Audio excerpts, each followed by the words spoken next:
இப்போ நல்லா பரோட்டா சுடுற மாதிரி எந்த அளவுக்கு இழுக்கணுமோ அந்த அளவுக்கு நல்லா பெருசாக தேய்ச்சி இழுத்துக்கணும்.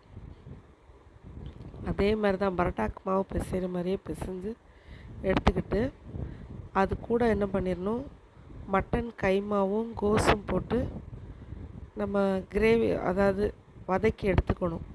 வதக்கி எடுத்ததை இந்த மாதிரி தேவையான அளவு போட்டு கொஞ்சம் நல்லா பரப்பி விட்டுக்கணும். இந்த அளவுக்கு பரப்பி விட்டால் போதும். இதை நம்ம கட்டமாகவும் மடிக்கலாம், அதுக்கப்புறம் முக்கோணமாகவும் மடிக்கலாம். நம்ம இஷ்டம்தான், நமக்கு என்ன மாடல் வேணுமோ அந்த மாடல் மடித்து இந்த மாதிரி வச்சுக்கணும். இப்போ அடுப்பில் 2 சட்டி காய வச்சுக்கணும். ஒரு சட்டியில் நம்ம அதை வேக வச்சுக்கிட்டு இருக்கணும். அதில் எண்ணெய் ஊற்றக்கூடாது. எண்ணெய் ஊற்றாமல் இதை ஃபஸ்ட்டு நல்லா